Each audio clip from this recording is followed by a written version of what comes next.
gonna put in our stems, and we can pop in some leaves while we're at it too. I am gonna need a new paper plate because I don't want to put green on that plate with all that red and brown.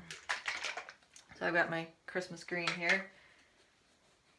I am going to want a little bit of black. We're going to want to darken it just a little bit.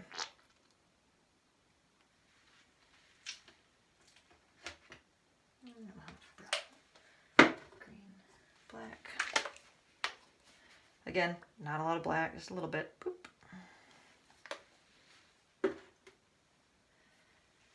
And now off to the side, not mixing with the color, I'm going to put a little bit of white. It's not touching the green and black. Of course, the light's kind of shining where you can't see it, but it's not touching the white, or not touching the green and black. Now you can use kind of a fatter, round detail brush, or you can use a flat, soft bristle. I've got a camel hair brush here. I like to use the flat brush for stems and straight lines, just because I tend to have a better time getting a nice straight line with the flat brush.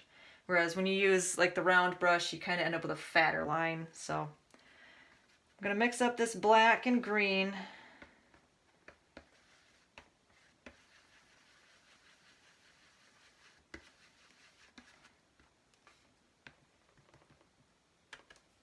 And I'm going to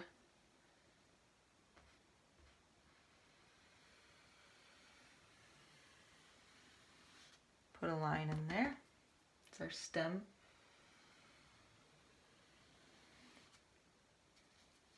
Bring that right down to the bottom.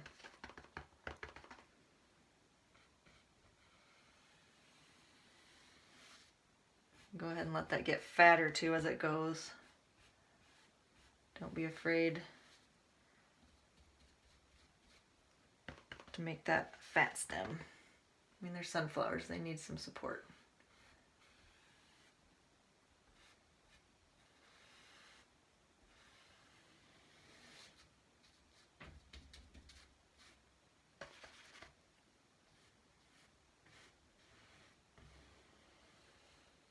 Now keep in mind, all about this much of this stem and this much of this one, it's all going to be covered up by leaves.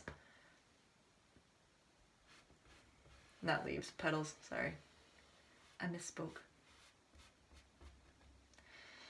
Alright, and now I'm going to go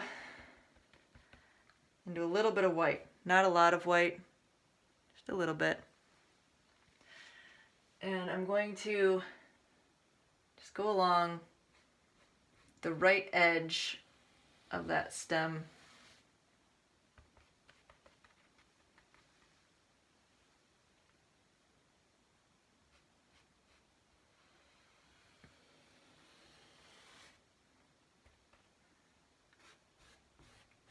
While the paint's still wet.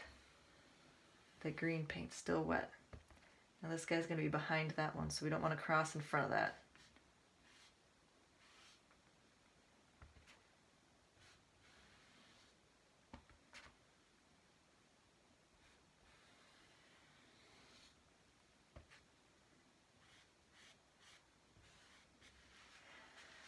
Alright, so we got our stems in there. Now we can put a few little leaves in. If you want to switch to a detail brush or a round brush, you can do that. I need to touch more black. I'm going to steal some black over here. We're just put in some little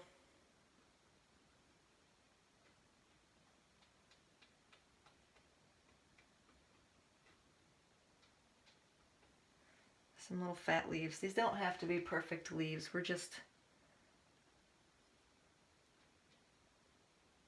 adding some foliage to it, just to kind of fill out this area down here.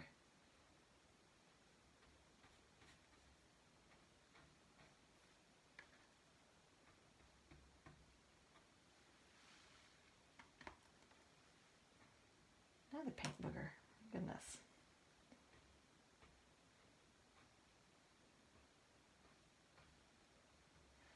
And now as you're going, you can go back into the white, just a little bit of white on one side of the brush here.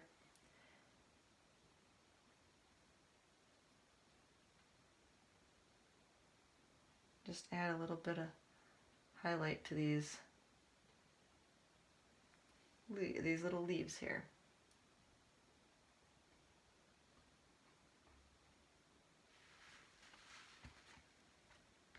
You can put as many or as few. Put varying sizes in here. Have some, say this guy's in front, must be because I just put his leaves right in front of everybody else, so.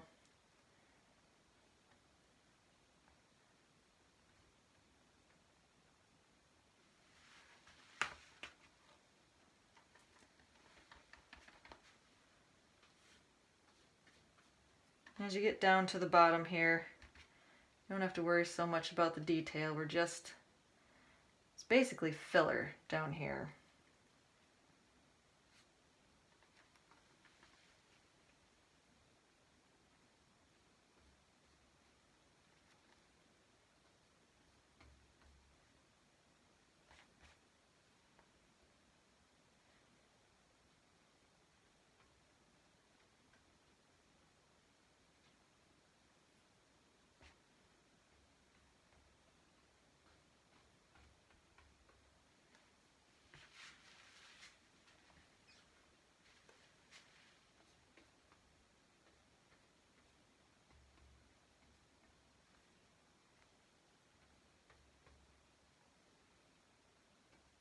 You may have to keep reloading that white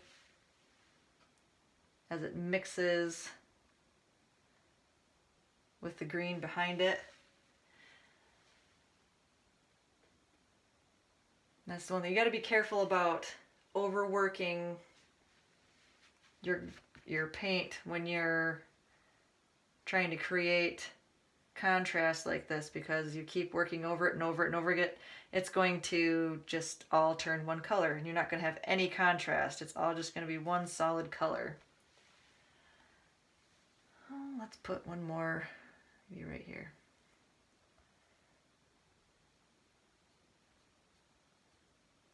Oop, we can't put them in front of that now, can we? That one's in front of this one. That's one thing you got to pay attention to.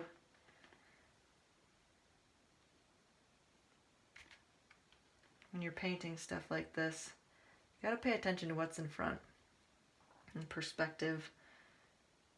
So if you start, I don't know how many times I've seen it, where people, especially with trees, I see it a lot in trees, where they'll paint all these lovely trees, and then they'll have a branch from one going,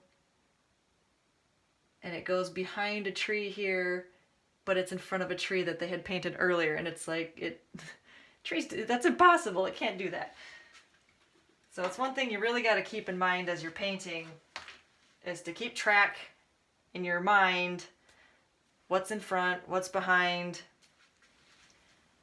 If you want to put a butterfly in your painting, now would be a good time to block it in while we're waiting for this to dry.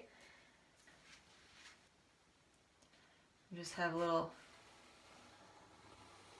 triangle wings.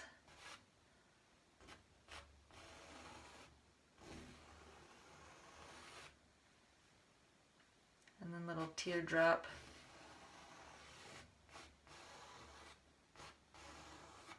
Bottom.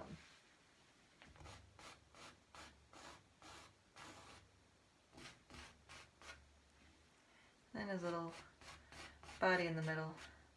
We're not going for a super accurate representation of a butterfly. We're just doing a cute little artsy butterfly.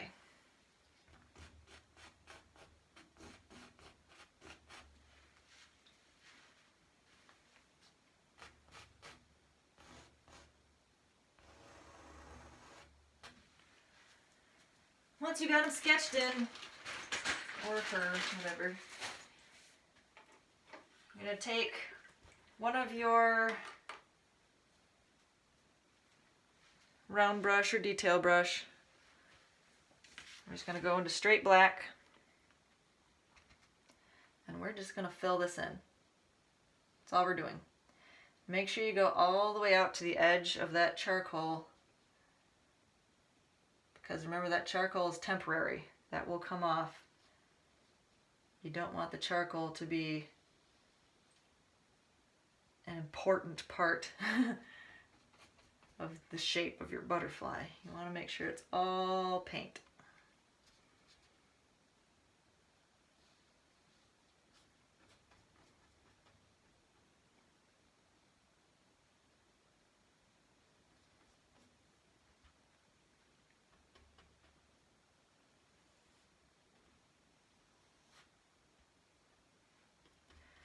The nice thing about the charcoal is you can always brush it off with a dry paper towel or piece of toilet paper. I mean, you've got the paper towels right there, I'm sure.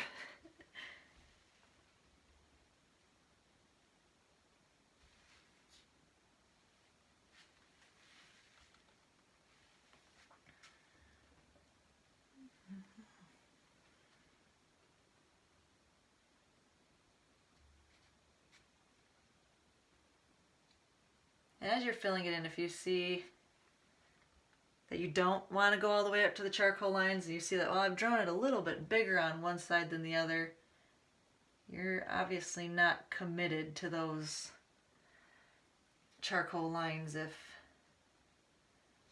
they're not following exactly what you want them to. You can just paint in where you see fit, and then once the paint is dry, go ahead and brush off the charcoal that's showing.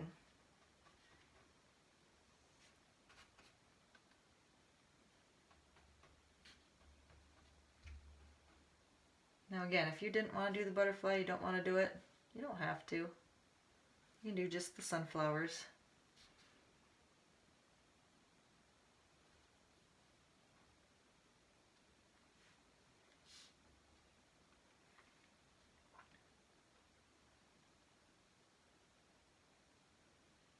One thing to make sure you do when you're working on a painting that not a lot of people think of this as they're working is to get up and step back and look at your painting from a distance, about 6 feet or so, because that's the typical viewing distance of a painting is it's about 6 feet away. Most people aren't looking at a painting, especially if you've got it hanging on the wall and people just come to your house and see it. Most people aren't sitting with their face right in it, looking at it like you are when you're painting it. Most people are a little bit further back. So take a step back and see how it looks. And it's a really great way to kind of get a better view of how everything's going together in your picture. And sometimes I'll step back and I'll see like, oh man, I've got a butterfly wing that's way bigger than the other one. You don't notice it when you're up close, but when you step back, it's really, very obvious. So once in a while, if you're sitting at a table painting, get up, take a step back, look at how things are looking from a little distance away.